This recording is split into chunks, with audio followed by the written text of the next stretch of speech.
Hello, everyone. Welcome to the lecture delivered by Linda Zhang of Pararaum. But before we begin, I just wanted to state our land acknowledgement. MIT acknowledges indigenous peoples as the traditional stewards of the land and the enduring relationship that exists between them and their traditional territories.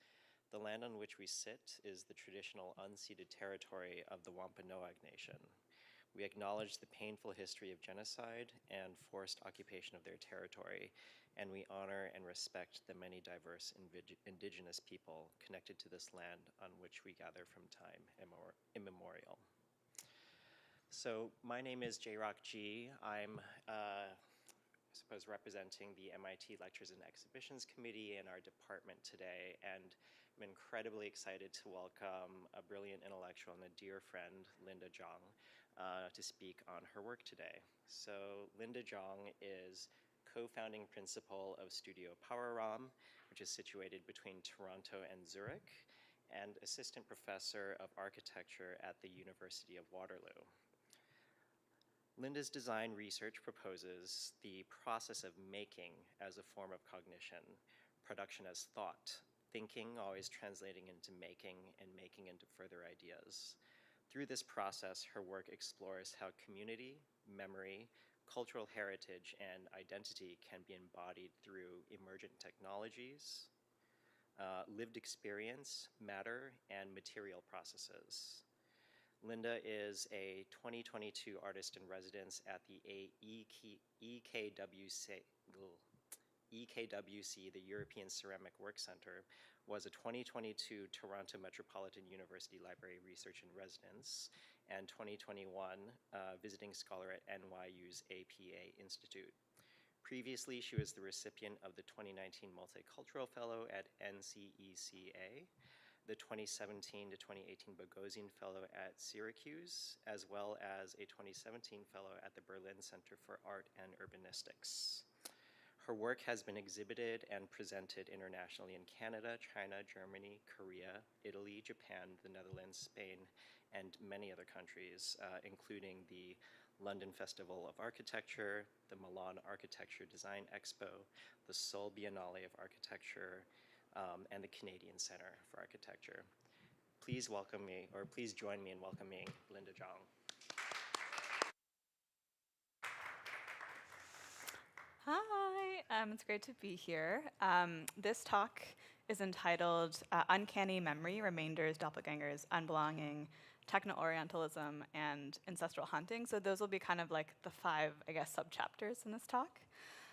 This talk is about the way that we remember and how the work of memory can become operative. Memory is not history, and yet the past's apparent solidity is the basis for certain forms of thought and analysis, particularly in the realm of architecture, to draw conclusions or make purportedly informed claims about the present.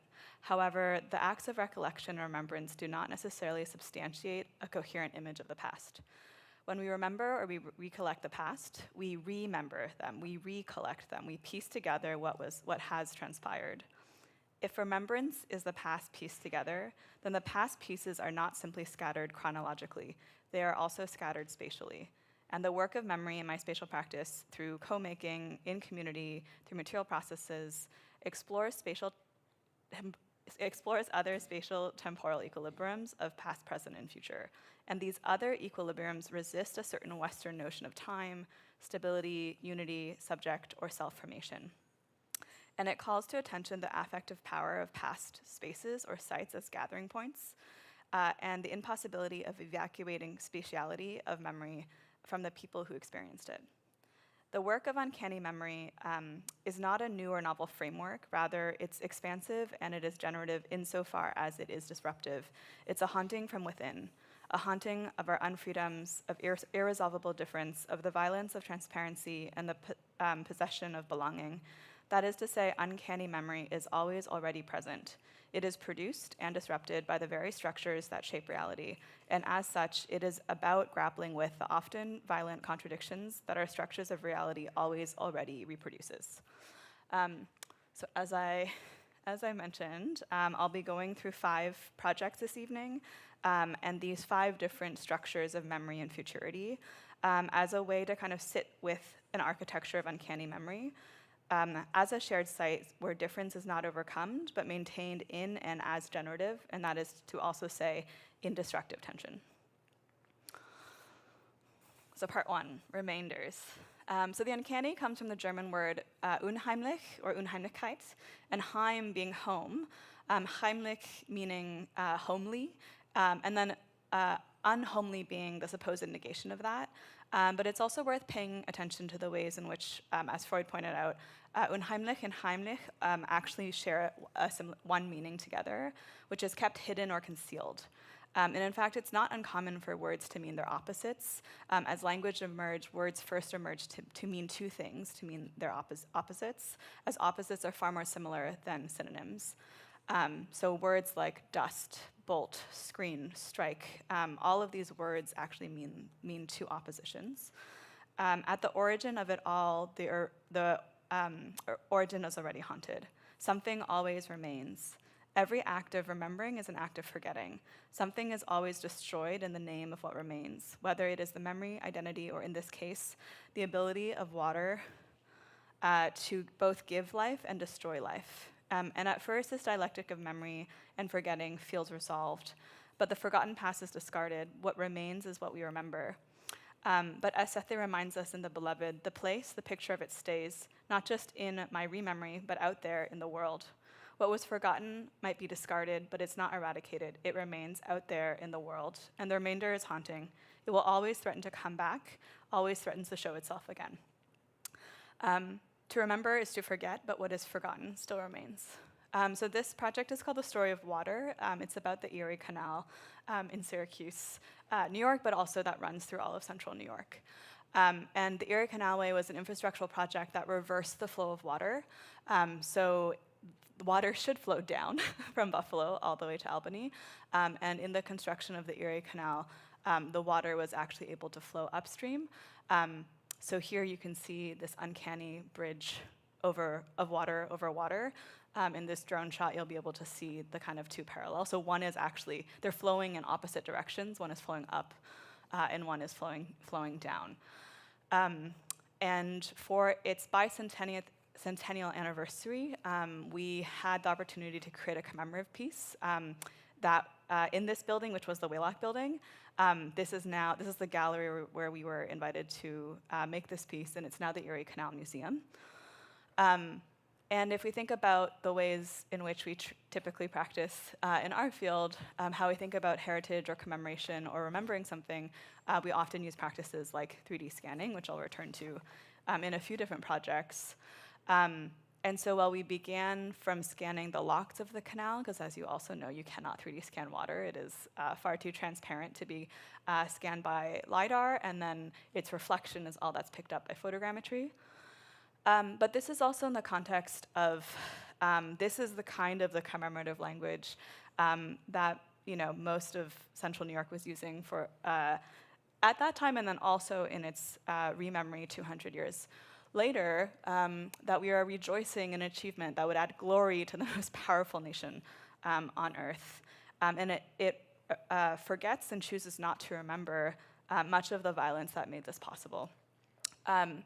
And so in constructing the Erie Canalway in a span of a few short decades, 99.97 land holdings of the Haudenosaunee Confederacy were dispossessed.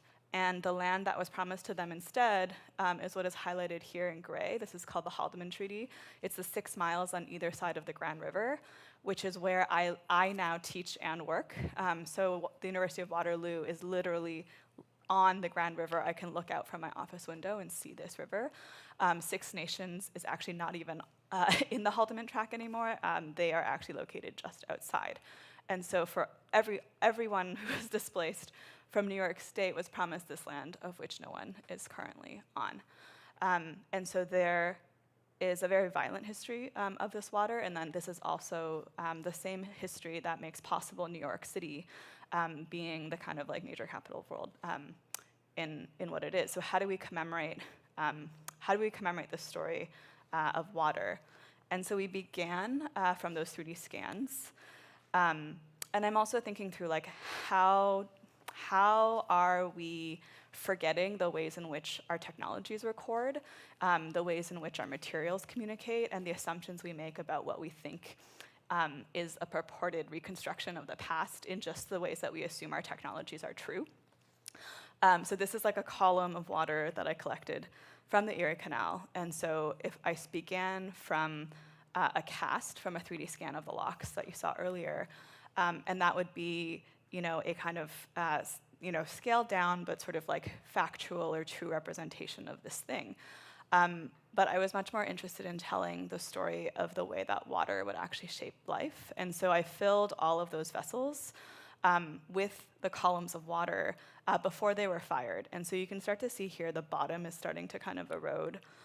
In some of them, the water would kind of burst through the wall as it's sitting there. In other cases, it sort of like leaves various traces. And so what's actually being indexed here against these casts of 3D scans that are supposed to be technologically factual and accurate is actually the trace of the water and the ways in which the water is actually destroying these vessels at the same time. And is that not a truer index than a 3D scan?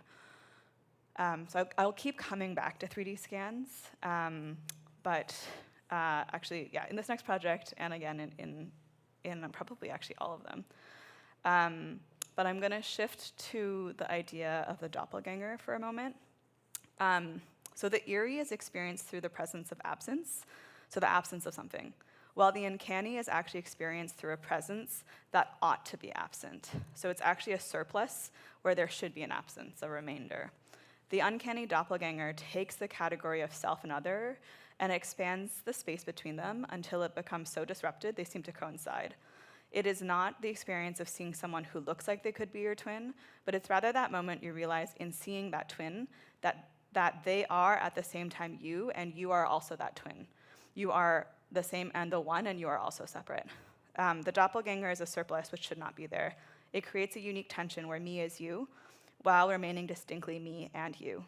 This precisely is the nature of the cast produced through iterative slip casting when positioned and understood through the mold in which they are produced. So this project was about a gypsum mine in Schleppheim in Switzerland. So many of the casts that you saw before and then also in here, they're all produced from plaster. The molds are produced from plaster and the slip is cast inside. And we were really interested in the places in which these materials that we're using to make our molds are actually coming from that we don't think about, that are part of what we are destroying and forgetting to create these objects. And yet they exist in the landscape and we don't really think about them. So this particular mine is now run, it closed already more than 60 years ago, and it's currently run by a group of local volunteers. Since the mine has collapsed, it collapsed once before and it took 30 years to reopen, so they are in the process of reopening. And we took different forms of traces of this, so physical indexes, physical molds, but also LiDAR scans. And from those LiDAR scans, we created casts of it. So this is like a scaled cast of one of the various caverns of this site. And it is in some ways a copy, but there is also a question of, in producing this object, can objects also tell the stories of where they come from? And do we have a responsibility to do that with the materials that we use in the projects that we built in the world? But how also do you effectively communicate that? How can you make the place that this material came from feel felt? So this is a larger scale cast. The first one you saw was maybe this small of various caverns. But then we began to start to double them, to mirror them, to stack them. So in some of these you can see this is the same cavern stacked 3 times, and it starts to become a little bit strange. It makes you look twice because there's something very natural about it, and yet the repetition is unnatural. In repetition, something always shakes out. Difference always emerges in repetition. Similarly in this piece. But we also were interested in understanding how our various technologies began to see and began to understand these spaces. We were working with GANs maybe in 2019, and then shifted to diffusion models, but looking at how we move from digital to analog, and basically how does an algorithm, a generative algorithm, understand caveness, and how does it translate it? And then moving from digital space to physical space. But this is also just like in the background, like the physical translation of some of those works means that like this is the absurdly large kiln we would need to actually be able to fire the thing, because you can't just like turn digital into physical that quickly, which is still a lot of fun. But these pieces are also like 80 kilos, and I can't lift them by myself. And so in this. There are 3 spaces in this museum, and in this lower main gallery space, these are all of the pieces that were produced basically through training in diffusion or a GAN model, in how it understood caveness. And I have to say that I think the doppelgangers upstairs in the images I showed earlier produced a stronger affect than the machine understood what it meant to be. There was also a film component to this piece that we did on 16 millimeter, kind of thinking about indexing the site and how we see as forms of knowledge production, but I'm not going to talk about that one too much today. Part 3, Unbelonging. Experiences that hinged upon the very separation of interior and exterior. Within the metaphysics of presence, there is simply no way to reconcile such a contradiction. It views exterior and interior as stable, self-sufficient, unitary categories. The exterior simply cannot also be understood as the interior. You simply cannot also be understood as me. There is no way forward beyond this impasse. In contrast, uncanny memory posits such categorical distinctions as fictions. Whether there's not interior without exterior. There is no self without other. These are co-constructed. Exterior and interior are 2 sides of the same coin, and that may be different, and it may be the same simultaneously. And more importantly, that the tension between them may be understood as a productive space, hyper-visible and hyper-invisible. So I want to start this story. We're going now for the last 3 parts will all be in Toronto's Chinatown. This story starts with the first, at least known to me, the first piece of architecture designed in North America by Chinese Americans or Chinese Canadians. And this is the Chinese Village and Theater that was part of the 1893 Chicago World's Fair.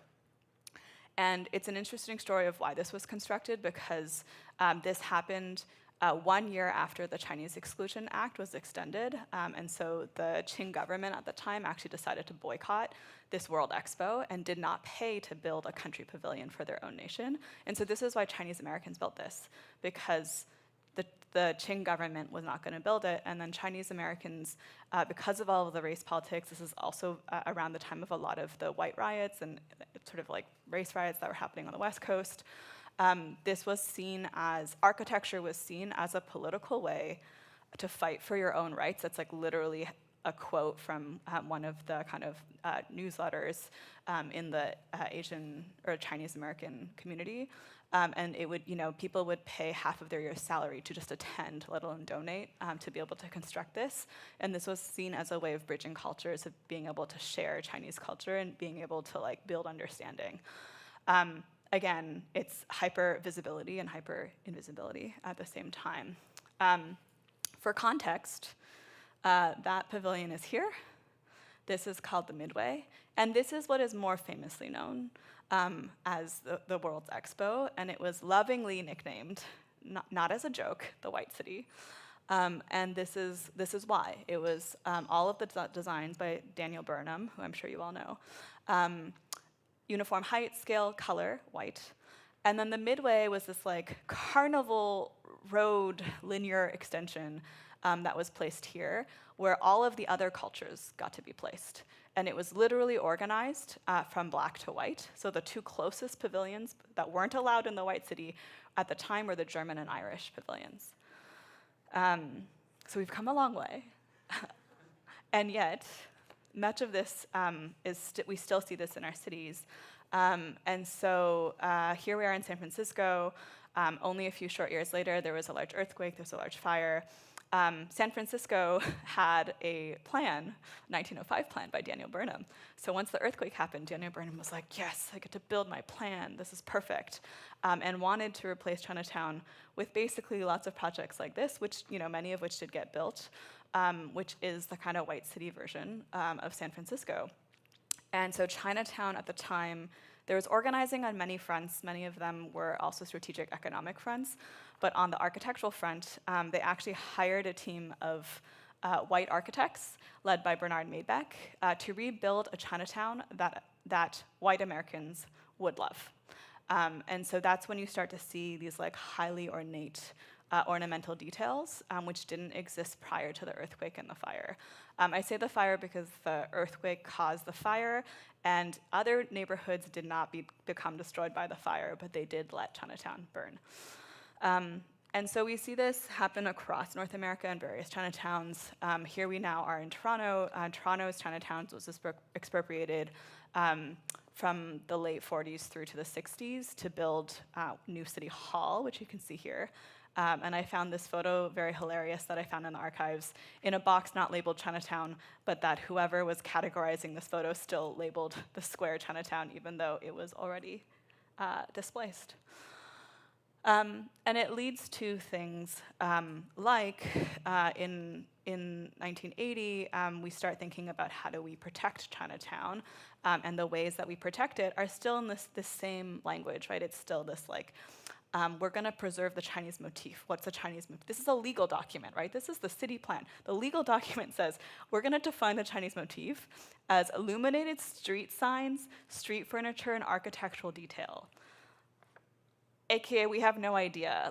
If a lawyer is looking at this, they'll be like, I wonder why they wrote this provision. What could it mean? Literally nothing. I've asked lawyers what they think about this, and they're like, it has no meaning. And so even until, this is the last thing that we've had. We're currently talking about cultural districts, and that's a whole other conversation, but this is the last thing we've had to kind of protect Chinatown. And so this is, you kind of get some of these ornaments that we see today, and this is still part of that hypervisibility, hyperinvisibility, who belongs, who gets to express, what is Canadianness, who gets to get to have this expression of identity in a public space, in a public way. So we return to 3D scanning. So what's in the 3D scanning algorithm that actually relates to this, and what are the ways in which it erases? What are the ways in which it erases while we attempt to remember? So when I moved to Toronto in 2019, I had access to drones, I had access to Pix4D, which is a proprietary software that's still fairly expensive for a yearly subscription. And I had access through the university to all of these technologies that the community typically does not. So I began just documenting Chinatown East and West. There's 2 downtown Chinatowns in Toronto on an annual basis. And this is the scan that Pix4D will do if you put it in automatic mode. So this is the automated flight path. You can see here, it's very regular. It's set for it also does agriculture, but this is set for an urban context. And you can see as it's flying, it's pretty far away. It's kind of taking photos in a very regulated way. And it's in line with that same kind of language of, if I go back to this aerial photograph, this photograph where it was so easy to erase Chinatown.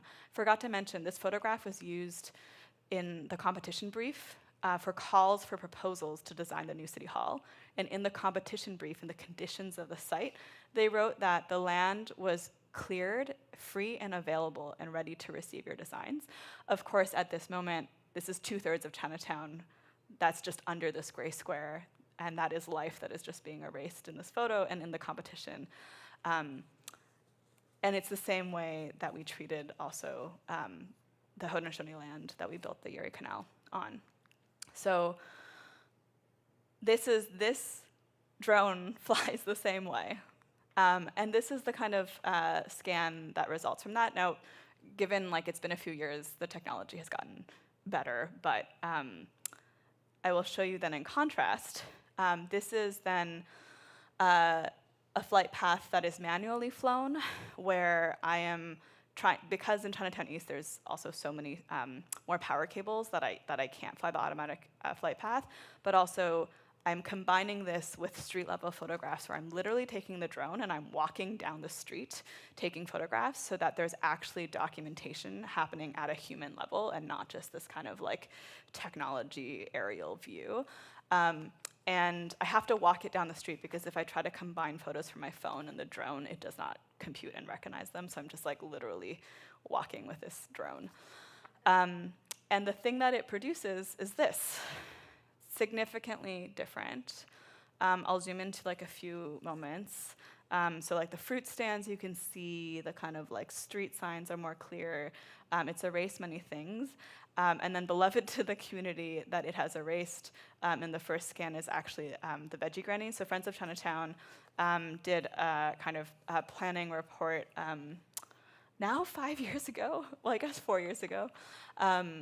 And in many of the interviews, something that reoccurringly came up was the veggie grannies as a litmus test to Chinatown being for the community, because technically that's a legal street vendor, you need a permit to be there.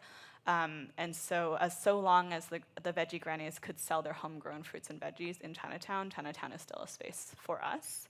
But not according to Pix4D's automatic flight path. And so there is, I think, all of these questions inherent to the technologies that we're using and how we're using them and how we need to use them differently. And there's also, for me, there was then a question of like, okay, now that I have all of these scans, what am I going to do with them? How is this useful to anybody if they're just sitting on my hard drive? So we made this Build Your Own Chinatown game, which was a 2-player game that was just like on a web browser that you could play. It was up for about 4 or 5 years. We had to sunset it because we were running out of the funding to keep the website up. There's 2 sides. You can only fit 10 buildings on either side, and you kind of have to have a conversation around what's important to you. There's also a physical version of this game, and so as people played digitally and physically, we either 3D scanned the physical games they played, or we had in the back end of the website a log of the digital games that they played. And we've been casting the games, the Chinatowns that people have envisioned in porcelain. And that's part of a kind of ongoing work that is continuing to grow as folks contribute to it. Okay. So now we're going to shift into questions of futurity. We've talked a lot about the past, but the present and the past are also temporally related. The previous unorganized fragments may be remembered cognitively, but the meaning of a memorial can elicit conflicting emotions about that commemorated past. Therefore, memorial structures generate and circulate feelings. They are erected in service of what Sarah Ahmed calls affective economies, defined as the process whereby the movement between signs or objects converts into affect. They are drawn to the past not simply because the past says something about our present, but also because the past generates feelings, guilt or triumph, pain or pleasure, nostalgia or disgust.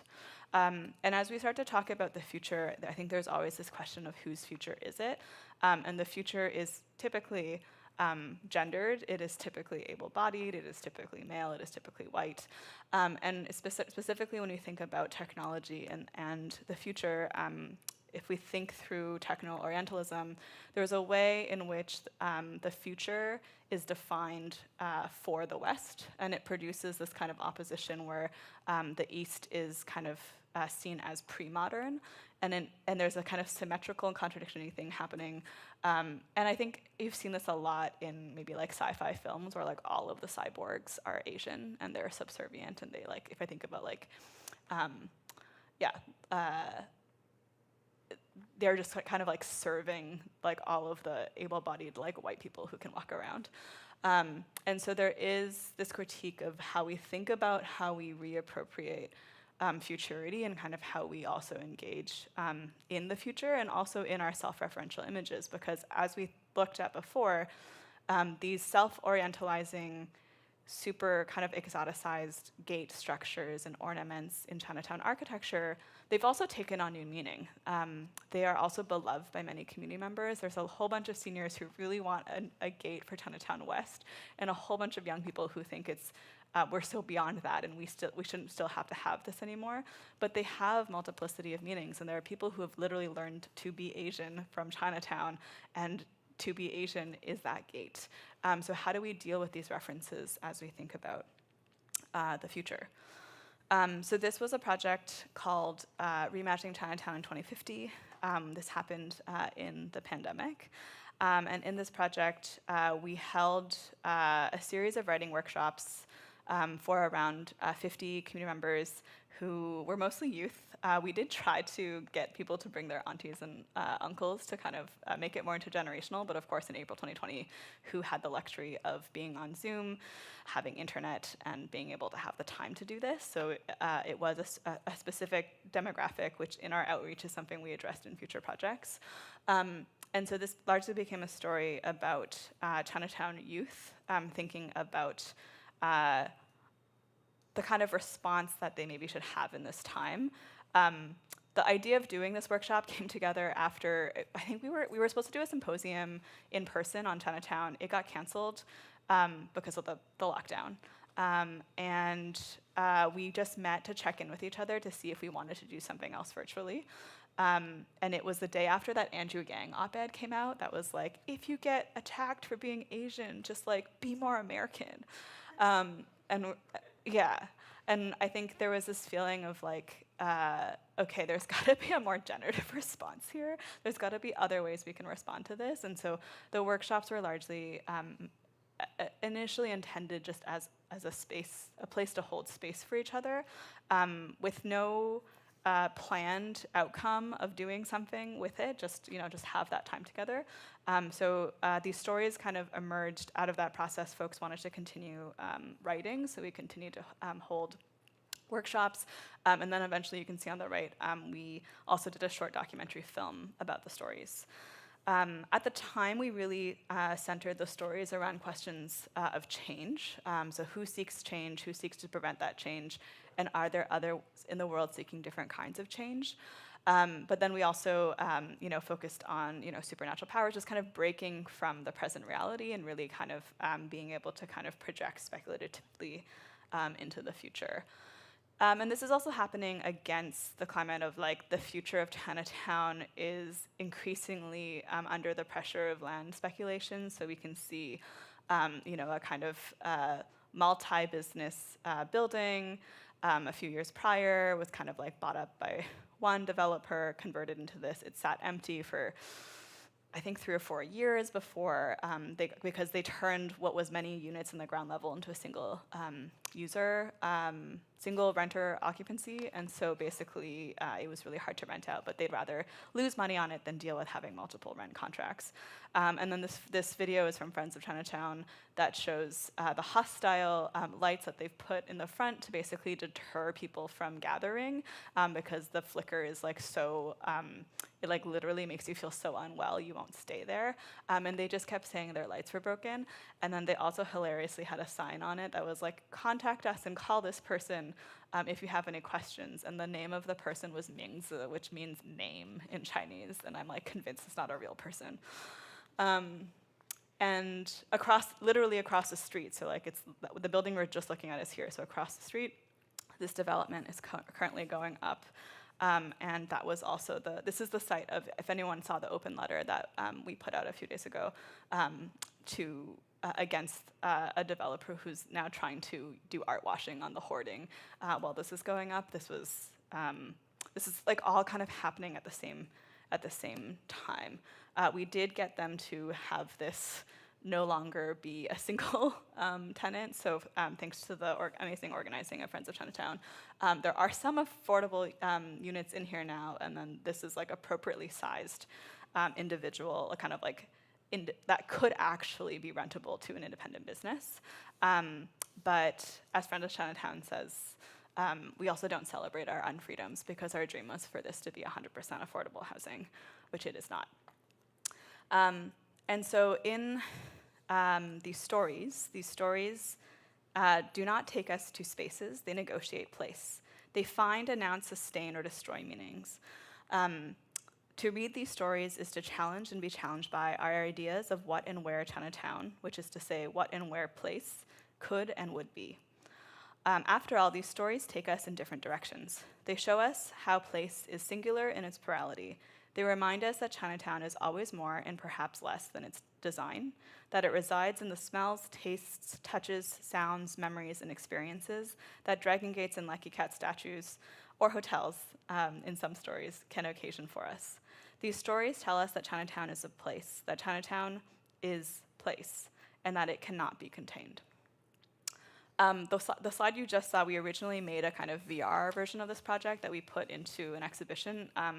I felt that it really was not a successful way to translate the stories. The reason for wanting to experience them on one side was, kind of selfish for me because I just wanted to see what the spaces of the stories look like because I'm an architect and I was very curious to imagine them. But on the other hand, not everyone was going to buy this book. Not everyone was going to invest in reading the stories. So it's another way to engage people in a short amount of time so people can think and sit with us around Chinatown. And the VR ended up making the stories inaccessible because people didn't really follow the audio and the narrative that we wanted. So eventually we did do this documentary film where we're taken through 5 different stories. And you hear from the authors their hopes and dreams for Chinatown, but also why they were writing the stories at the time. And this one is called Hot Pot Politics by Helen No, and it's about 3 Chinatown organizers who share telepathy. And so they are meeting with cultural developers around a hot pot table. How dare there's one Asian who's a cultural developer and is eating Brussels sprouts in their hot pot, how dare they? And so they're kind of talking about their organizing strategy to save this place that they love. Yeah. So this was a hot pot I ate in the pandemic that I had to eat as research so I could scan it. And then this is placed on the anti-displacement garden in Chinatown Center Mall. Okay, this brings us to our last chapter, ancestral hunting. There is always an elder there, and these ancestors are not just parents. They are sort of timeless people whose relationships to the characters are benevolent, instructive, and protective, and they provide us with a certain kind of wisdom. The presence of that or absence of that figure determines the success and happiness of the character. This is Toni Morrison now writing about the work of James Baldwin.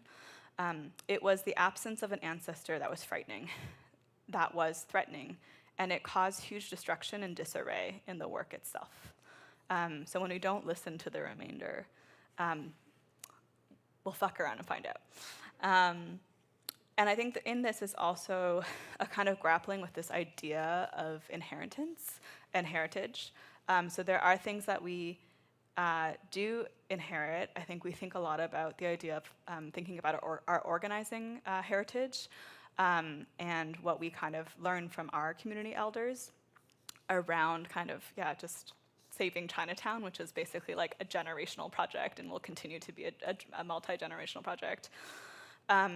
And at the same time, I think there is also this idea of inheritance, maybe in this Western notion, where wouldn't it be great where we would make something of our lives to create a radiant future rather than fighting to inherit the past. And so on screen, you can see a 3D scan of the Chan Association, which was a family association. It still is one of the historic family associations in Chinatown. So in Chinatown, actually, let me just go back so I can replay. Originally, in Canada and the US, you wouldn't get access to like a bank because you were Chinese, you couldn't get a loan, you might not be able to get housing, so family associations made fake kin by last name. So if you're from the same village, you probably had the same last name, but you weren't actually related, so we just made our own families. And here you would get, like, you could find housing, you could find work. They did like Roscoe, so kind of rotary loans. And this is also how people started their first businesses. This is how people bought their first homes. And so the loans that they were just loaning in community interest fee are like, it's like in the hundreds of thousands of dollars.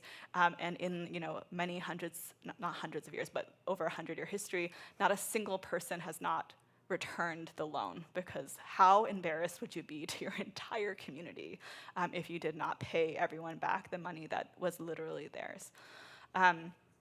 And so it is also in this context that we think about how are we doing intergenerational work, how are we coming together, how are we sharing space to think about the future of Chinatown? And part of that also came, I think, as a reaction to whose stories did we not hear in Chinatown 2050, because of the way that that workshop emerged with very little planning, very little budget, just responding to the time.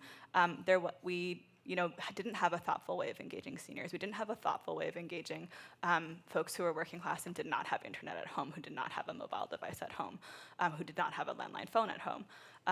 And so this next project then happened, I think several years later, after I was able to get substantial funding that would actually be able to allow us to show up in a supportive way in the community. And there's a whole other side of this project in terms of just like doing participatory action-based research and those methodologies and how I think about them in our field that I'm not going to go into today, but I'll put some slides up at the end that are some resources we made and kind of guides for doing that work. But for today, I'm mostly just going to talk about it in the context of memory and futurity. And so for this project, we were thinking a lot about who gets to be in this conversation and who is not. And so this is a classic diagram that I think we talk about less in architecture, but in most other fields is very well known. And it's from 1969. It's so old, and we're doing so bad still. So citizen participation in Canada became really, really popular, basically like in the 60s. I kind of think like the end of the 60s was when it became the most popular.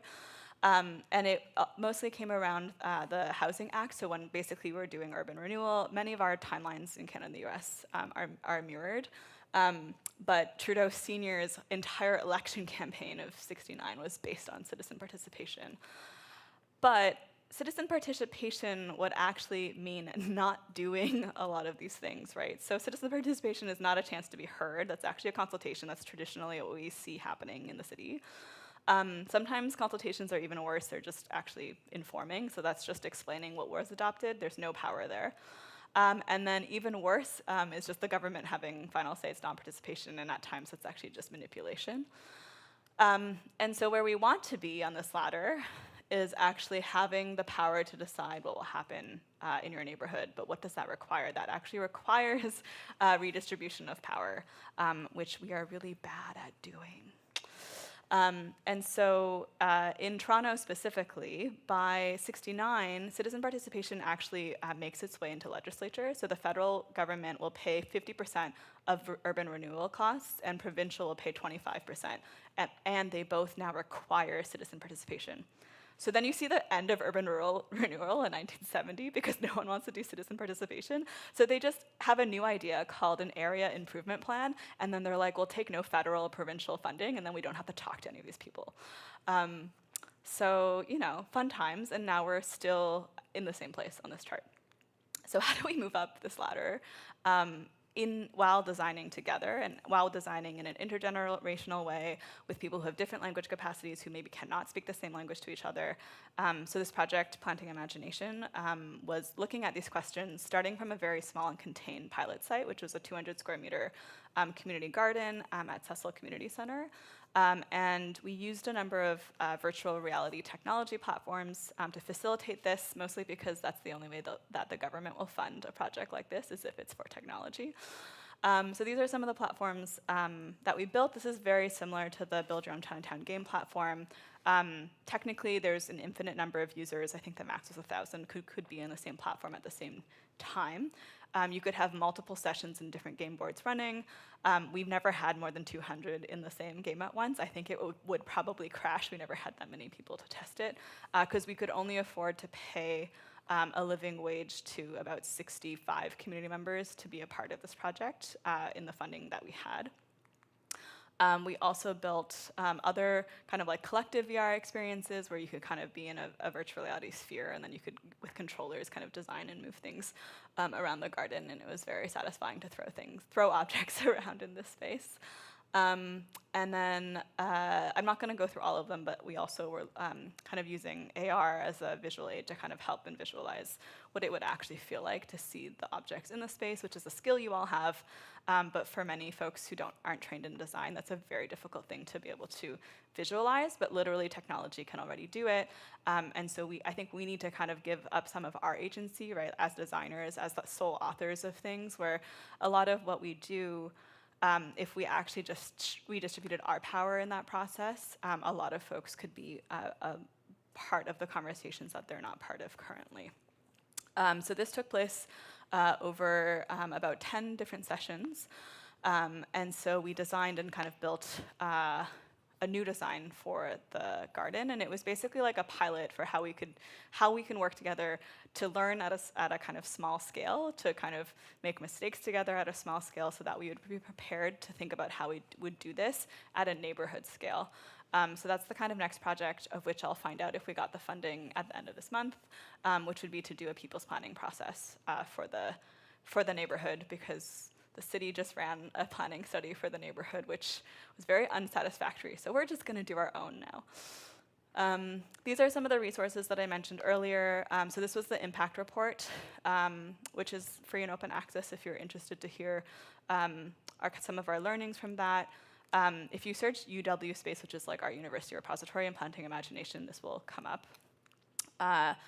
And then there's also an AR app where you can kind of be in the garden and kind of learn about some of the process as well. You can find this on the, it's unfortunately currently I think only available for iOS. And then we also have a how-to guide. So if you're thinking about doing co-design, so this just came out, we made a kind of like 5-chapter guide of like the things for you to think about.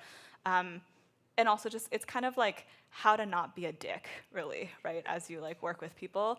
And also some of our own learnings and places where like we didn't realize we need more capacity and things that we kind of screwed up along the way. And so this project is kind of now in a kind of what I would call a legacy planning phase, but it's also kind of emerging into its own kind of new project, I guess, led by folks that were involved in it, and it's roughly still called the Planting Imagination Group. So we've been doing a lot of community storytelling, and one of the learnings that I think I had in this was that you really can only move at the pace of trust, and it's one thing to kind of come together and design a garden around a really specific thing, while navigating everyone's very different opinions and views. But it's a different thing to actually be able to be vulnerable and share stories of our history and our organizing history together, because there are also lots of stories of Chinatown that are unpleasant, that are hard to share, and we can only really share them at the pace that we trust each other. So we're kind of just hanging out at the moment, doing different workshops where we're sharing different stories and sharing memories, but at a pace that's not defined by research funding, and at a pace that feels like we can kind of build relationships. And this piece, I think, is really about hearing our ancestors in the room and learning how to kind of speak to that history and to those memories. So there's just an exhibition where we put some of this together that I was able to bring into one of my option studios. So many of my students, you can see them in this photo here as well. And then this was literally right before I came here. We hosted paint a tile of rural sun that got displaced for that high-rise tower that you saw earlier. But we did it in the same space as a lion dance and kung fu group, and also like a mahjong group in the community. And it's just like we're just hanging out and kind of spending time together, and kind of like everyone's sort of, you're kind of crossing paths. And I think it's like in these spaces where like you learn the things that you learn about Chinatown, about your about kind of this history that you wouldn't find in other forms of research. I think it was like at one of these that I learned that in old Chinatown, so this was like in the 40s and 50s, there was actually like a gay bar underneath like one of the really famous big four Chinese restaurants. And like I hadn't found that in any of the archival information. I hadn't found that in any textbook. But it was just like a story in passing, right? So these are the reasons why we need to be in community in this way, and why, you know, if we think about our ancestors in our work, it's sometimes the ancestor in a story is actually a place. Sometimes Chinatown is the ancestor. Sometimes there's different ways of hearing these things, but as we know, the outcome is very dangerous if we ignore them, because they are there to guide us. They are there to help us.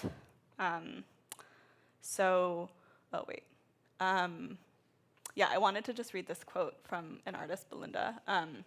This is in remembrance of those to come. This is in anticipation of those that are. This is in conversation with those that were. We are. So what was forgotten remains, and in remaining it haunts us. This haunting undoes easy attempts at resolution. What is recovered is always marked by what was discarded. This uncertainty, this refusal of legibility, this irresolution is precisely what we sought to underscore. It is what marks the problematic politics of collective memory. It demonstrates the inherent violence of collective narratives of recovery. It seeks to show how the past will always haunt us, always. No one likes to be haunted, though. So in response, we engage in more violence, again, dressed up in the name of progress. Eventually, all that's left is the violence of progress, of possibility, of that kind of futurity that can only rely on the destruction of what was. What was supposed to be repressed and forgotten returns, but now with more fierceness, and as a result, more dispossession, more violence, more displacement, more extraction, and even more possibilities for haunting. In this space of perpetual haunting, of continually threatening memories, we find ourselves struggling to answer for the pressing questions. How to remember? Who should we remember? In what ways should we remember? If every memory is a suppression of a horizon of memories, what can we do? We offer these questions not simply as a reminder of the violence of the past, but as a cautionary tale for the present. When we choose to collectively forget the violence that makes this very world possible, violence becomes the logic that coheres the very world itself. It remains. Thank you.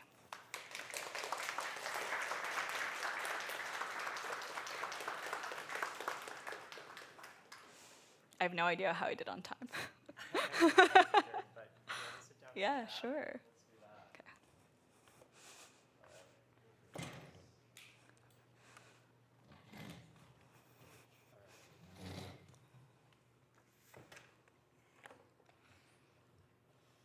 So I figured I would just kick off a Q&A by, I don't know, bringing up some themes and thoughts and being in conversation that we can open it out to everyone. I feel like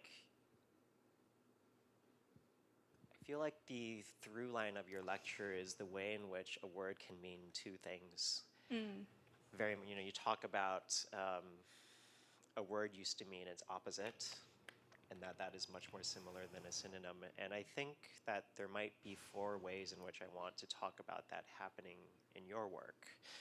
I think artifact and artifacting,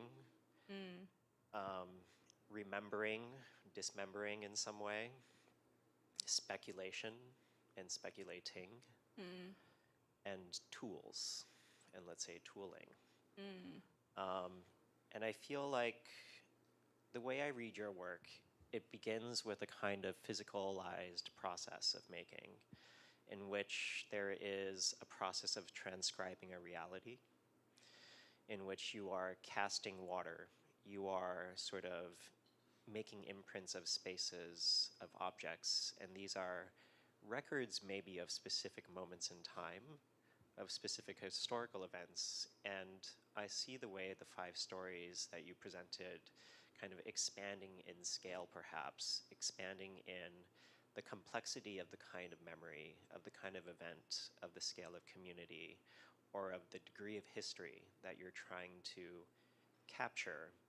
And in a way, through that process, contending with the dynamics of memory itself all of this seems to me very much like a physicalized analog for what our brains quite literally do in the act of remembering, which is our neurons on a physical level destroy and remake a memory each time it is recalled, which is a fascinating and slightly terrifying sort of like physical reality. But it seems to me like these are all ways in which you are bringing that process out into the world in a way that is visible and therefore contendable. And so I see the way in which you operate on an object scale through that dynamic. And I think that then you take that to, let's say, speculation, sort of like, let's say, acts of fictional speculation as a form of resistance against real estate speculation. That you are producing a kind of architecturally empowered form of narrative, of world making, and of imagination that might seek to parallel, to counter, or to resist highly financialized forms of imagination. And along with that, I see you developing tools, or having an interest in tools, both in the processes of physical making, of digital capture, of memory capture, in a sort of like our biology, but also analogously through, let's say, the tools of casting, through the methodologies of scanning. And I see you, for you, I think there's no difference between that and the tools of community organizing, of sort of like the way in which you detail a flowchart for community organizing is somehow strangely similar to the way that you talk about the processes of slip casting. And I find that so fascinating because I would say that discursively there is so much divorce between those parts of our discipline that are interested in social action, that are interested in form, that are interested in especially forms of beauty, we might say. But I think that perhaps for you, the uncanny is a manner of bridging between, let's say, forms of beauty and forms of memory, and sort of removing, let's say, purely aesthetic compositions of that term, and beginning to implicate them all within processes, within cycles, within sort of, let's say, frames of reference that are about doppelgängers, as you're saying, about ancestors, about, let's say, relational qualities. So I just unloaded like a whole lot on you. Jesus Christ. But like, I don't know, I want to, maybe we can just dive into, is this a conscious aspect of how you deal with making and remembering?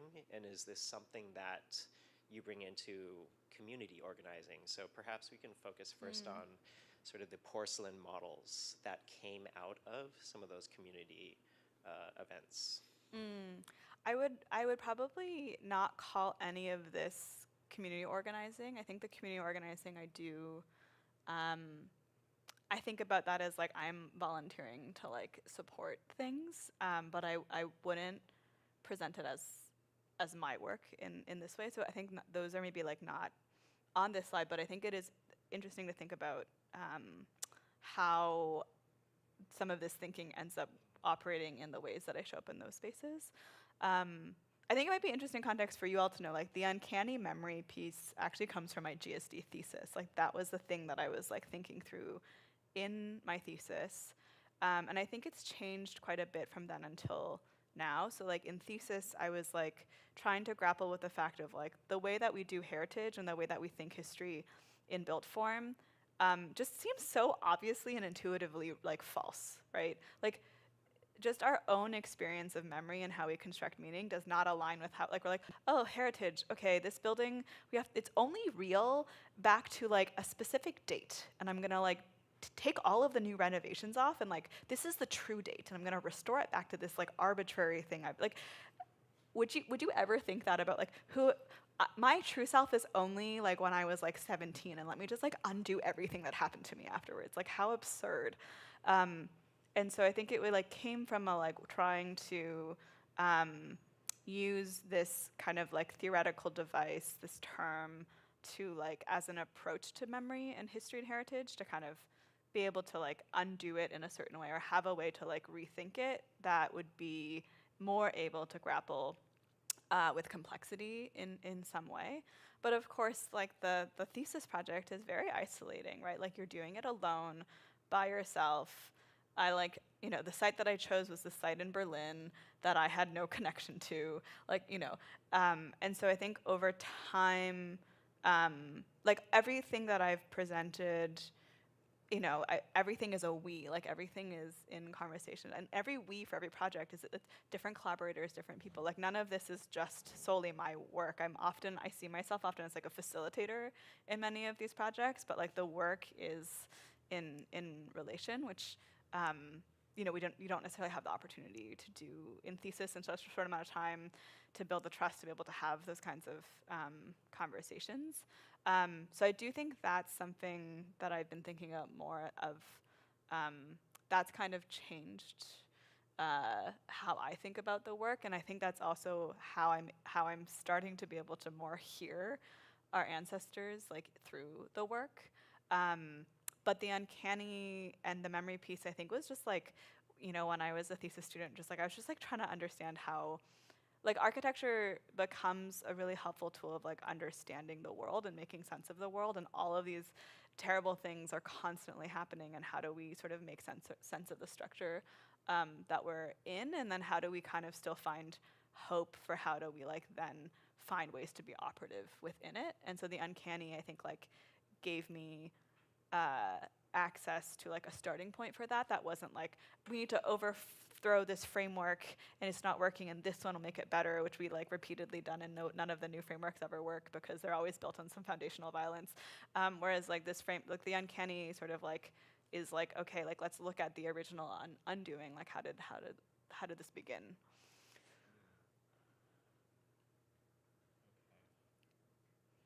I mean, I think that there's a form, it's so interesting that for you, the aesthetic is operational in Yeah, a way. affect, like the whole point of affect is as a tool. Yeah. Yeah. But that's so, I find that really unusual as a discursive position, right? You're sort of like between Chinatown on the one hand and quite intense community organizing, quite intense acts of like visual speculation, and sort of like the most rarefied of Swiss aesthetic environments on the other. Sort of like, quite literally a Swiss cave. And but I find maybe you can talk a little bit about the way in which that, let's say, the rarefied aesthetic practice models perhaps in some ways a sort of organizational practice in Toronto. Yeah, I mean, I guess because my undergraduate training was at McGill, and so McGill is very phenomenological. There's a lot of ETH, like analog architecture, Rossi influence at McGill. Alberto Parrax Gomez was at McGill for a long time. So there is, I think, coming to GSD and like the kind of East Coast pedagogy, some of that was, I think, already there in how I was taught to understand architecture. Though I don't know that it necessarily aligned with my own lived experience, and it's been a lot of time post-graduation trying to kind of connect and understand those things. So I do remember like the first time I ever read Sarah Ahmed, and I was just like, oh my god, like this was like the missing link. I just couldn't grasp what it was, or like why was I so drawn to affect and atmosphere? For what purpose did it serve? And I think that's been the piece that's been helpful. So I think like in the first two projects, there's a lot of like me thinking around aesthetics and like how it's going to hit you in the chest, how it's going to hit an audience member in the chest. But then once I have that, it's like, well, but then what do I do with this? How does this become operative? And I think it's not unlike, okay, I knew I wanted to do those 3D scans of Chinatown because I felt a responsibility to do so. But then once I have the 3D scans, like, so what? Like, how is that going to become useful? So I think there's always this second question of like, for what, for whom? And I think that's just like kind of the difference of like kind of like growing up in community or growing up where there is a generational struggle. There is like there is something that like that it's not just like about you and your achievements and like your little neat life. That feels very intuitive of like where do I place this in conversation? That is maybe not what a traditional architect is that we imagine might be or has been taught to be. So that like that second question of like for what purpose maybe doesn't always get asked.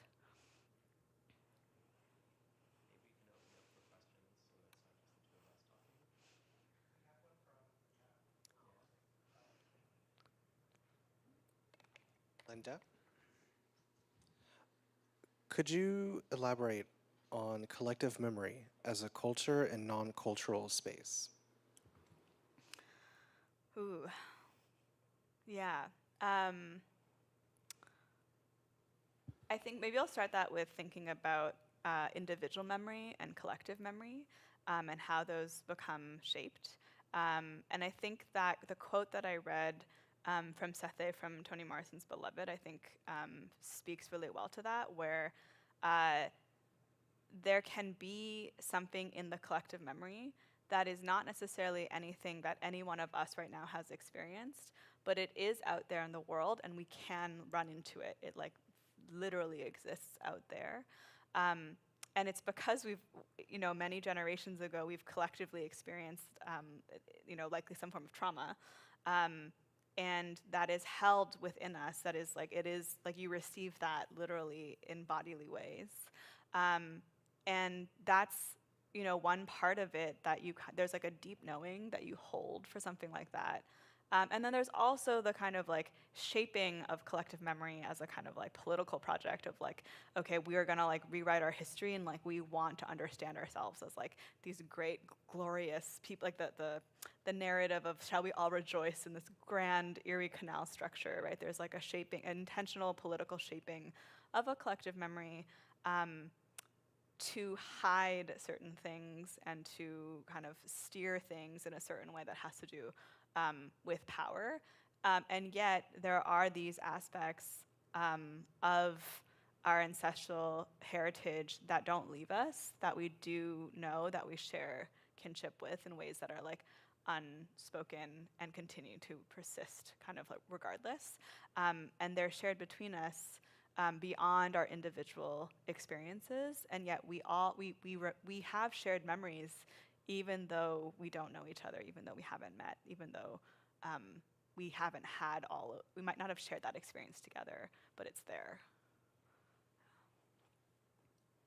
Maybe I can tack on just a little bit of what I think about how that operates in your project, which is, I think there is always for you an analog between the investigation of a digital or physical tool or process, and then a sort of like that as an expression of a dynamic of collective or individual memory. And I think in some ways, what you do with how you scan Chinatowns is an effort to perhaps bridge that form of conflict or different definition between individual and collective memories, to sort of bridge between perhaps that schism that exists between memories that might be co-located but not actually shared. Yeah, I think there's something that like so I had to get my drone license to be able to fly a drone in Chinatown. There's something that felt like really wrong about flying a drone in Chinatown, just because like my association with drones are like, it's just like a propaganda of war, like, all of these very negative imaginaries that I have had of what a drone would be used for. So I think it was also kind of like a grappling of like I knew that I had access to this technology, and if we didn't document it, many of the buildings, like the tile workshop, like that's a building that doesn't exist anymore. It's already been demoed. That tile was made from a 3D scan that I made. Like many of the buildings that I've scanned, like we've lost so many buildings and businesses since 2018, even in that short span of time. But then, yeah, I personally needed a different narrative for the drone to be able to continue to do the work. Yeah. Hi, my name is Will. I'm a second year Master City Planning student here at MIT. I'm doing my thesis on digital preservation as a means for community memory. So this is really, really spot on and really apt. I have a bunch of questions. Would you like to choose? Ooh, okay. Like, Cool. do I choose a number? Do I know what question it is? Oh, we could do that if you like. Like- I like this. See, we're building Yeah, together. yeah. Yeah. Okay. I have. There are 6 numbers. One is a Okay. comment. One is a So, comment. Okay. But then I won't tell you which one the comment is, but you can choose numbers 1 through 6. I'm going to choose a number, but then I still want to hear them all, but I'm going to choose the number before I hear what they are. Okay. Okay. I'm going to choose I'd like to number hear that one I'm going to first. choose number 5. 5. Okay. Okay.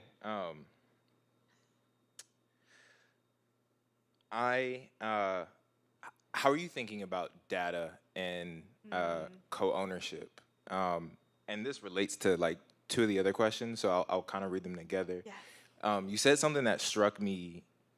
One about moving at the pace not defined by research funding, and then you mentioned earlier about how being at the institution has afforded you these tools that community can't afford to do this type of work, such as drones. Being in this work, I know that there's the handheld LiDAR scanning tools, Scaniverse, Polycam, and then there's like the Matterports and the Leicas, which are tens of thousands of dollars.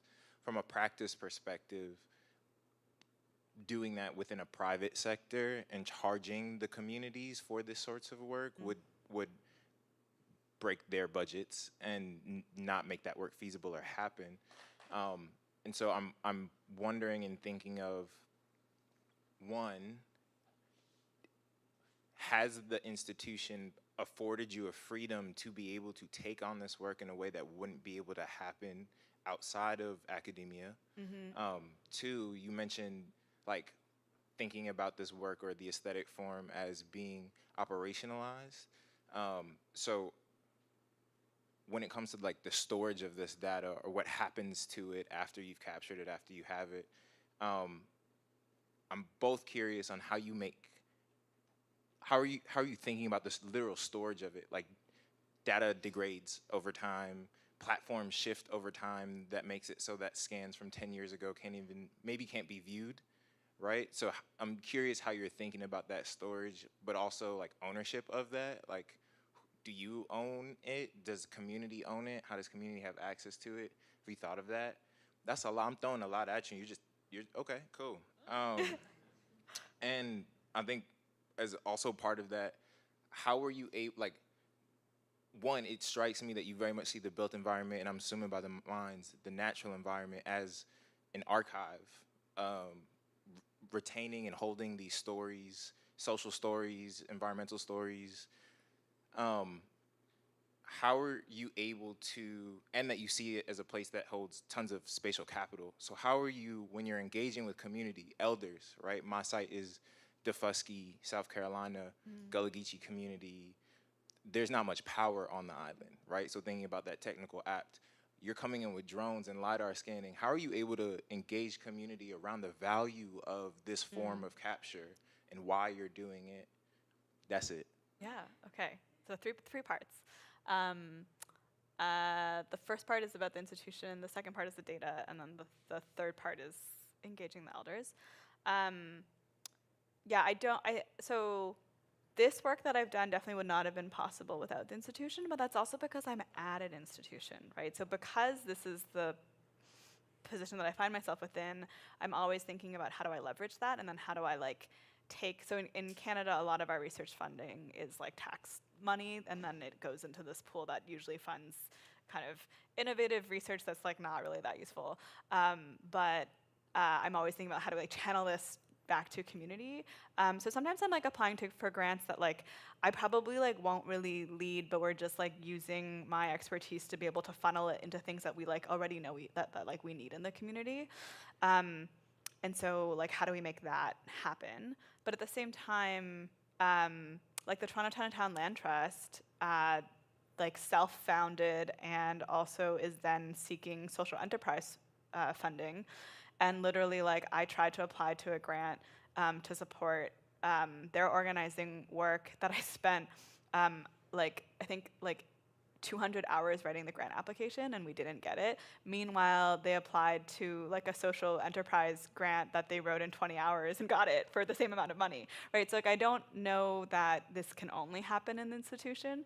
It's happening in the institution because this is like how I'm living. Like I think wherever we are, we will always have certain privileges in the positions that we hold that we can redistribute. There's certain power that we all hold that we can distribute. There's also a lot of power that we don't hold, and it's very frustrating. But I think the thing that I've learned is to like focus on the spaces where I have agency and like where I can redistribute power to redistribute it where I can. And so because I'm working at an institution, like that's what it is. But I think also just seeing other models happening in community organizing, sometimes I'm just like, man, was this like worth all of the effort where like I'm kind of like running at a brick wall where like would that energy have been better invested elsewhere? So I do think it is possible to build outside, but that's kind of where it is now. The second part, the data question, I think is a big question, and there isn't currently, I think, like a good solution. There is like there are different like library repositories. Like Figshare is like an international platform that holds lots of different kinds of data that would actually hold 3D scan data, and then you could download it and you could metadata tag it. But for someone who's not an academic researcher, that platform is like totally, like no community member is gonna go on Figshare and download this 3D model, but thesis students would. But so that originally we like did that website because it felt like it was way more accessible, but then we had to sunset it because I ran out of the funding to like be able to continue to hold that website. And that same amount of funding felt more useful to do something else with in community than leave it up on this website. And had we put it on Figshare, it would still be up because the institution would have a membership to Figshare and that would still be running. So I think I'm like still testing how we deal with that, and I haven't found any like satisfactory answer. And if we do move forward with the funding for the people's planning process, there is a lot of data questions around that because we would be building essentially like the community version of the same kind of tools and data sets that developers in the neighborhood already have. But then, you know, if we amass all of this knowledge, and the Chinatown Land Trust is doing a lot of research on ownership of land and land assemblies in the neighborhood, and so we actually have a lot of this data. But if we have this in a collective platform, like that can't get into the hands of the developers, right? Like literally as the land trust is like going through tax roll assessments to like payroll, like to basically be able to like get the names of who owns it, the other people there, they're all the interns from the developers, right? It's like the same data. We're just all trying to get it. And so then there would like the research agreements on like privacy, all of those things would have to get set up, and holding that data is power. So yeah, maybe ask me in like 5 years again. I don't know right now. I haven't found a satisfactory way forward. And then the third question was around kind of engaging the community and elders with some of this like high technology. Honestly, there were some elders who were flat out like, I'm just like not a VR kind of guy. Like I do kung fu and like I don't really want to touch your digital thing. So like was just totally uninterested. And you know, over time through other networks, like we do now know each other, but like for that project was like, no, I'm out, VR, nope. And then in some of the resources I posted, you can kind of see some of the recruitment materials and things like that. But I would honestly say the biggest reason that people could come is because we had the funding. So like everyone was paid, at that time I think it was $25 an hour. It would be higher now. And people could come because that would, and there was like, we provided a meal at every session. It was basically like enough for people to be able to like set aside, like if you were taking time off work to be able to come to this, you could afford to set aside that time. And especially in Chinatown, the seniors, in all of Toronto, Chinatown seniors have the lowest income in like the whole city. And we learned during the project that actually many of the folks who participated not only didn't have a cell phone, they didn't have an internet at home or a landline phone. So we'd have to like call them to tell them when to come at a certain time that they would be at their friend's house. And so there's a lot, like, it just in terms of like being able to engage with folks, like having the funding makes a big difference. But that's also then, I think, a different challenge in legacy planning, because then you suddenly realize people have the capacity to care when it's like a paid position, but then how do you sustain yourself in these kind of informal, like intergenerational activities when there isn't then infinite resources and no kind of, at least in Canada, the research funding is project-based funding. So if you don't have a clear project and outcome, you're not going to get funding to do it. And so the kind of things that we're doing now, it would be very difficult to fund as a research project because there's no outcome.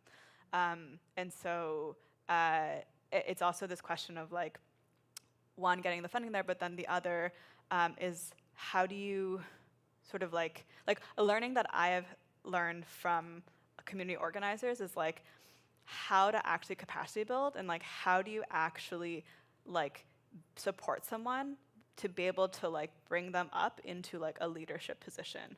Like that takes so much capacity, and it was like sometimes from like the smallest things.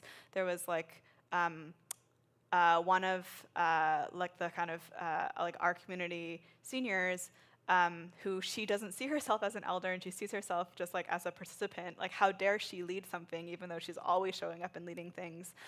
We were doing like a mooncake festival like event where we were just like making mooncake, and it was like the something as small as like I needed to have foreseen that she's never done a budget before. She doesn't know how to plan to like do a budget for an event and make sure that like she buys the right amount of materials for things. But she could totally facilitate this session, but she doesn't feel like she can. But like there's like knowledge transfer in like the smallest places that you just kind of like don't think of. And so like building that leadership capacity takes so much time and so much like also just like skill that I didn't really have of like how to do that. And so some of my like some of my mentors who are researchers, like they succession plan. Like they already have mentees who have mentees who have mentees. Like they are like already like great grandparents in like that kind of like world. And so they have like their mentees are like helping me succeed, you know?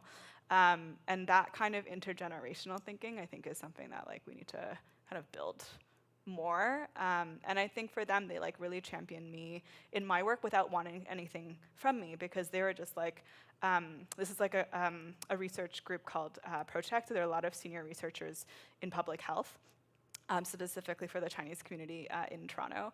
And they're like, for them, it's like, if I can champion this person is going to support our community. And so I just want to champion them because that's just like part of my own initiative for this work. And they want nothing back from me, which I was like, that was such a foreign concept to me at the time.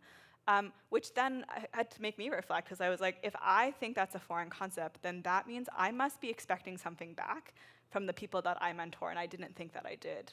And so I had to then kind of like check myself through that process and think about like, okay, then I am not actually building leadership capacity in the next generation in the way that they are for me, because no one's ever taught me that you can do that.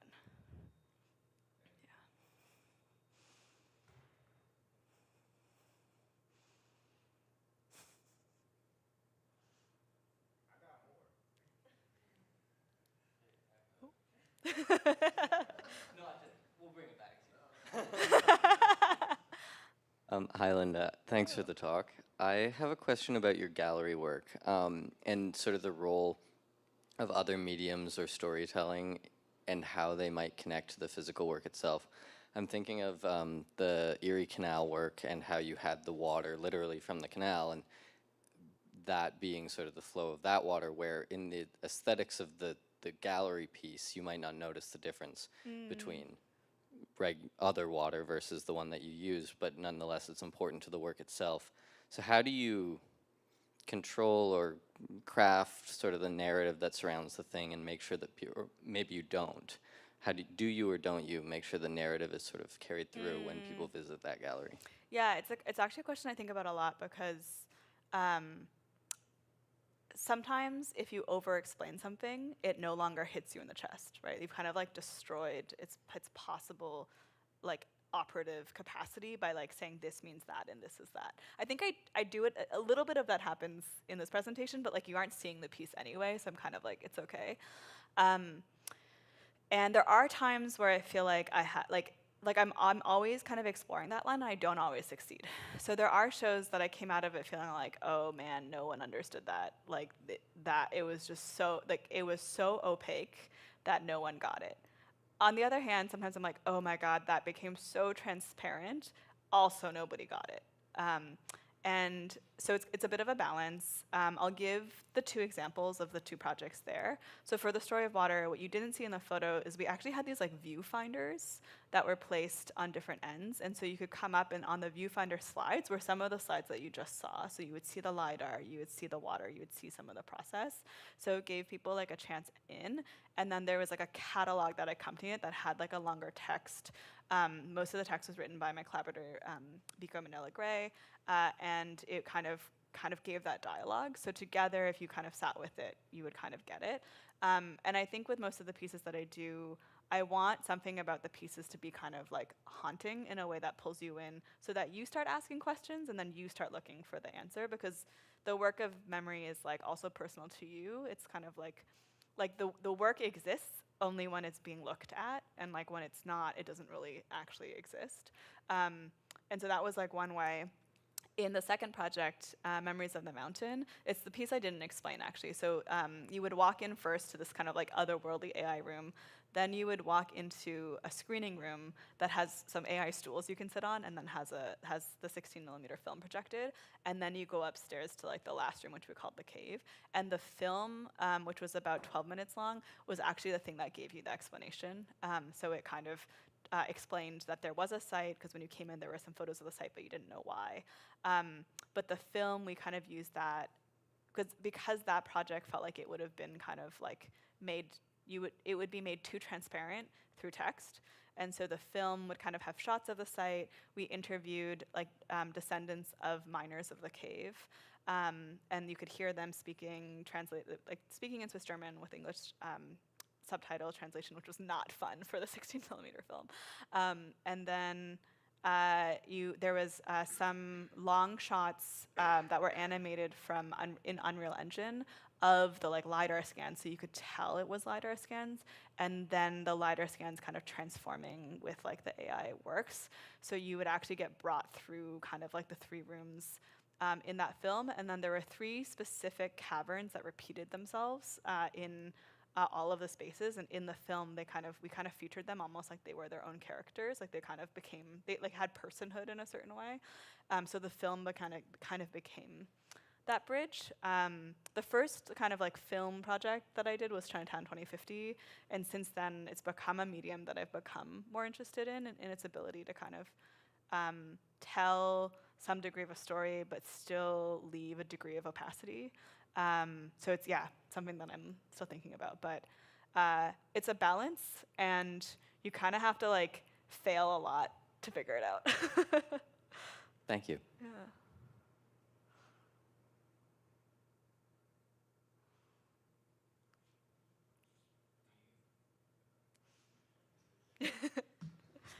Is there more in the chat?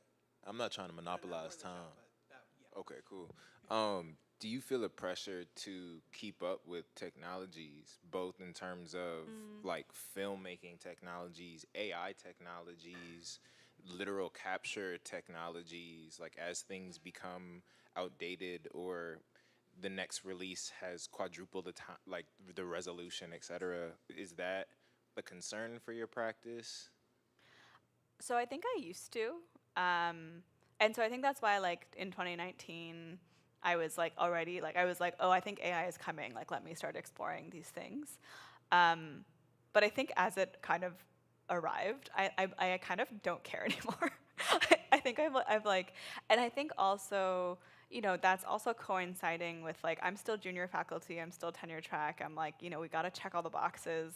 I need to get a certain amount of funding, I need to publish a certain amount of journals so that I don't get fired.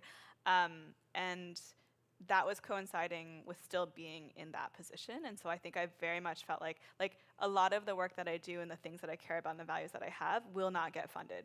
They are not aligned. Well, even if research says they care about them, like they don't actually. Like one of the grants, like EDI is like a check box, or sorry, we call it your version of DEI, we call it EDI in Canada. It's like you have to do a checkbox where you have to like pass or fail that section. So it's like you just can't do something really messed up. But then it's not actually part of the evaluation criteria if you get the grant. You just have to like ensure that you've like at least adhered to some kind of ethical framework. So the thing that gets you funded is the newest technology. That's always the case. And so I think two things have happened to me since that time. One is AI is no longer really fundable because it's so popular now that you're likely not going to get funded for an AI project, which is kind of actually a great relief to me. Like, I'm like, okay, then I can just like not have to try to pitch this as this technology thing. All other technology funding is also now hard to get because it's also a lot of it's going to AI. And then meanwhile, I'm like now towards the end of my being tenure track, and I've like built up enough of like content there where I don't feel like I have to continue to do work for the sake of box checking. And so it's kind of this first moment where like I get, like this lecture was nice to put together because I got to kind of reflect on where I started from in thesis and where I am now, and kind of come back to some of my own core values that you get pulled in many different ways. Like I'm sure you've had this where like, you know, there's a travel grant or like a publication grant you want to be able to use to support the stuff that you're doing, but it's kind of a little bit different from what you're doing, and then you pitch it that way, and then you end up having to do that thing, and then you're kind of scattered, right? And how do you come back to yourself? You're like, I see a lot of nods in the audience. And so I think technology has been that for me in some ways. Like it was like the thing, like, but without it, a lot of this wouldn't have been possible. And so currently I feel very like disinterested in technology, but at the same time, I've always been a very analog person. Even though I'm using lots of technology, it's always been like a back and forth. But yeah, I kind of am very like apathetic, I guess, to technology currently. Yeah. Great.